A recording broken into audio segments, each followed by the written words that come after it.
Kemelut Belambangan bagian 8. Untuk merubuhkan Dartoko tanpa melukainya merupakan hal yang tidak mudah. Kalau ia menggunakan tenaga Saribantala, tentu Dartoko akan roboh, akan tetapi juga terancam nyawa pemuda itu.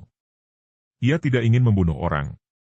Maka, setelah serangan bertubi-tubi yang selalu luput itu membuat pernapasan Dartoko mulai terengah. Maya Dewi berkelebat ke belakang, lalu ia mendorongkan tangan kirinya ke arah lawan sambil membentak. "Pergilah!" Dartoko terkejut dan cepat dia menyambut serangan jarak jauh itu dengan dorongan tangan kirinya sambil mengerahkan tenaga sekuatnya. Cut! Des! Tubuh Dartoko terlempar ke belakang bagaikan daun kering tertiup angin. Kerisnya terlepas dari tangan kanannya dan dia terbanting jatuh di mulut gua, lalu dia bergulingan dan duduk bersila di depan gua untuk mengatur pernapasannya karena dadanya yang terguncang hebat oleh pukulannya sendiri yang membalik ketika tenaga saktinya bertemu dengan tenaga sakti Maya Dewi. Maya Dewi, engkau bocah kemarin sore berani menentang aku? Terdengar suara parau dan dari dalam gua muncul seorang laki-laki tua berusia sekitar 65 tahun. Tubuhnya bongkok. Rambutnya yang tipis sudah putih semua, bagian ubun-ubunnya botak kelimis, mukanya berbentuk panjang ke depan seperti muka kuda. Terbongkok-bongkok dia melangkah keluar dari mulut gua, bertopang sebatang tongkat bambu kuning di tangan kanannya dan tangan kirinya memegang seuntai tasbih. Kakek ini mirip Bagawan Durna, tokoh yang menjadi penasehat kaum Kurawa dalam kisah pewayangan Mahabharata. Maya Dewi memandang dengan mata penuh selidik. Tadi Dartoko menyebut nama gurunya Kiai Kasmalapati. Dalam petualangannya beberapa tahun yang lalu, ia tidak pernah mendengar nama Dartoko, akan tetapi ia pernah mendengar nama Kiai Kasmalapati yang merupakan datuk dari Belambangan. Datuk pertama dari Belambangan adalah Bagawan Kalasrenggi yang menjadi penasehat Adipati Belambangan, adapun datuk kedua adalah Kiai Kasmalapati yang lebih suka berkeliaran sebagai seorang tokoh dunia hitam yang ditakuti orang. Agaknya Andika yang bernama Kiai Kasmalapati. Sungguh keterlaluan sekali kalau seorang tua seperti Andika bersama murid melakukan kejahatan yang amat keji, merampas hewan ternak, menculik gadis-gadis yang tidak berdosa dan menakut-nakuti penduduk dusun Sampangan. Hayo, Kiai Kasmalapati, cepat Andika bebaskan Puteri Kilurah Ganjar dan pergilah Andika bersama murid Andika, jangan Andika berani mengganggu penduduk dusun lagi. Babo-babo, keparat. Maya Dewi. Kalau tidak ingat bahwa Andika ini putri mendiang Resi Koloitmo yang pernah menjadi sahabatku, malam tadi sudah kubunuh kau. Berani Andika anak kecil mencampuri urusanku dan menentangku. Maya Dewi menyambut pandang mata Kiai Kasmalapati dengan sinar mata lembut namun penuh wibawa dan bibirnya tersenyum. Kiai Kasmalapati, kalau Andika dan muridmu tidak melakukan kejahatan, aku pun tidak akan mencampuri urusanmu. Akan tetapi kalau aku melihat kejahatan dilakukan, biar Andika atau siapapun juga pasti ku tentang. Hal itu sudah merupakan kewajiban hidupku. Babobao. Tidak malukah Andika kepada arwah ayah Andika? Resi Koloitmo akan marah melihat kelakuanmu sekarang. Apakah engkau hendak muncul sebagai seorang pendekar dan memusuhi golongan ayahmu sendiri? Kiai Kasmalapati, aku justru mengubah jalan hidupku, meninggalkan kesesatan kami dahulu untuk menebus dosa-dosa mendiang ayahku dan aku sendiri. Aku juga memperingatkan Andika, Kiai Kasmalapati, mengingat bahwa Andika dahulu pernah menjadi sahabat ayahku.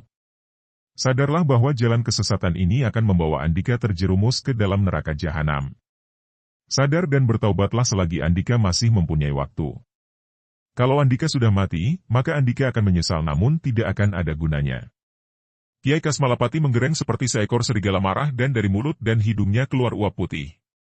Dia maklum bahwa lawan ini tidak akan dapat dia kalahkan dengan penggunaan sihir ilmu hitam, maka sambil mengerahkan tenaga saktinya, dia menerjang dan menyerang. Tangan kanannya menggerakkan tongkat dan tangan kiri menggerakkan tasbih hitam. Biarpun dia sudah tua dan bongkok, tampaknya sudah ringkih berpenyakitan, namun ternyata serangannya dahsyat sekali. Maya Dewi maklum akan kehebatan lawan, maka ia bersikap waspada dan hati-hati. Menggunakan tenaga sakti yang ia dapatkan dari makan jamur Dwi Pasudi, tubuhnya sudah berkelebat, lolos di antara gulungan sinar tongkat dan tasbih. Kiai Kasmalapati terkejut ketika tiba-tiba wanita itu berkelebatan dan lenyap. Matanya yang tua tidak mampu mengikuti gerakan yang amat cepat dari lawannya itu, hanya perasaan dan pendengarannya yang masih peka saja yang menunjukkan kepadanya di mana adanya lawan itu. Dia menyerang terus secara bertubi-tubi, tak pernah berhenti. Maya Dewi terus mengelak dan terkadang ia menangkis tongkat atau tasbih sambil mengerahkan tenaga saktinya. Setiap kali kedua senjata itu bertemu dengan tangkisannya, kakek bongkok itu merasa betapa lengannya tergetar hebat. Namun, dia merasa malu kalau mengaku kalah dan kemarahannya sudah memuncak. Dia nekat menyerang terus, tidak mau menyadari bahwa lawannya itu tidak pernah balas menyerang. Memang Maya Dewi tidak membalas dan tidak ingin merobohkan kakek itu mengingat bahwa kakek itu pernah bersahabat dengan ayahnya. 50 jurus lebih Kiai Kasmalapati menyerang bertubi-tubi tanpa henti sambil mengerahkan seluruh tenaganya. Juga ketika dia mendapat tangkisan yang buat tenaganya terpental dan tubuhnya terguncang hebat. Maka lewat 50 jurus, tenaganya mulai habis. Serangannya menjadi lemah dan napasnya terengah-engah mengeluarkan suara ngik-ngik menunjukkan bahwa dia menderita penyakit mengi. Maya Dewi memang sengaja hendak menaklukkan lawan ini tanpa memukulnya, membiarkannya kehabisan tenaga dan napas sendiri. Ia sengaja mengeluarkan suara ejekan untuk membuat Kiai Kasmalapati semakin marah dan semakin nekat, menyerang terus tanpa mengingat bahwa tenaga dan napasnya mulai habis. Kakek tua bangka yang tak tahu diri. Sudah tua tidak mencari jalan terang. Bertaubatlah dan jadilah manusia yang baik agar Gusti Allah mengampuni dosa-dosamu atau setidaknya mengurangi hukuman bagimu. Dengan ucapan-ucapan seperti itu, Kiai Kasmalapati menjadi semakin nekat. Mampuslah. Dengan sisa tenaganya, dia menyerang dengan hantaman tongkat dan tasbih secara berbareng, mengerahkan seluruh sisa tenaganya. Maya Dewi menggerakkan kedua tangannya menyambut. Wutut. Bres. Kiai Kasmalapati mengeluh dan roboh berlutut, kedua senjatanya terlepas dari kedua tangannya yang kini dia pergunakan untuk menekan dadanya. Dia terengah-engah. Tenaganya habis dan napasnya hampir putus, mengeluarkan bunyi enggangik-enggangik. Maya Dewi menoleh ke arah Dartoko yang masih duduk bersila untuk menghilangkan rasa nyeri di dadanya akibat tenaga saktinya membalik menghantam dirinya sendiri tadi. Dartoko, bawa pergi gurumu dan kalian bertaubatlah, tinggalkan tempat ini dan jangan berani mengganggu orang-orang lain lagi. Melihat gurunya juga sudah kalah dan tidak berdaya, Dartoko tanpa bicara bangkit lalu menghampiri Kiai Kasmalapati, membantunya bangkit berdiri, memungut tongkat dan tasbih kakek itu, juga mengambil kerisnya, lalu memapah gurunya pergi dari situ dengan muka pucat dan napas agak memburu karena dadanya masih terasa sesak. Kiai Kasmalapati juga berjalan terpincang-pincang, terbongkok-bongkok, membiarkan dirinya dipapah Dartoko menuruni bukit itu. Maya Dewi menghela napas panjang.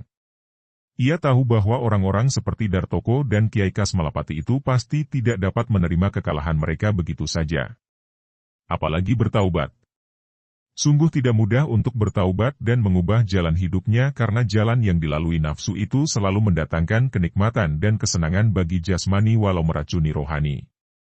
Sebaliknya jalan kebenaran itu menyelamatkan dan membersihkan rohani sehingga pantas untuk kembali kepada Gusti Allah walaupun sering tidak enak bagi jasmani. Mudah-mudahan mereka sekali waktu akan sadar dan bertaubat, pikirnya. Lalu ia mengusir pikiran tentang guru dan murid itu, dan melangkah memasuki gua siluman. Ternyata gua itu di sebelah dalamnya luas, seperti sebuah rumah saja. Ada 3 buah ruang terpisah di dalamnya. Dalam sebuah ruangan, ia menemukan Putri Lurah Ganjar yang terikat di atas sebuah dipan bambu. Gadis manis itu menangis sesenggukan ketika Maya Dewi membebaskannya dari ikatan. Kemudian gadis itu memberitahu bahwa di ruangan yang lain masih terdapat 2 orang gadis tawanan dari dusun lain. Mereka berdua memasuki ruangan itu dan benar saja, 2 orang gadis saling rangkul di atas dipan sambil menangis. Wajah mereka pucat, rambut terurai dan pakaian mereka aut-autan. Dari keterangan 3 orang gadis yang bicara sambil menangis itu, Maya Dewi mengetahui bahwa 2 orang gadis itu diculik dari sebuah dusun yang agak jauh dari situ dan mereka berdua menjadi korban kekejian Kiai Kasmalapati. Sedangkan Putri Kilurah masih belum sempat ternoda karena agaknya Dartoko menginginkan ia menyerahkan diri dengan sukarela. Akan tetapi gadis itu selalu menolak dan sebelum terjadi paksaan terhadap dirinya, muncul Maya Dewi membebaskannya. Diam-diam Maya Dewi mengutuk Kiai Kasmalapati, kakek tua renta bongkok itu yang sudah menodai 2 orang gadis dusun itu. Akan tetapi ia teringat akan perbuatannya sendiri di masa lalu dan Maya Dewi menghela napas panjang penuh penyesalan dan tampaklah olehnya betapa jahat dan keji perbuatan memaksa orang lain menjadi permainan nafsu itu.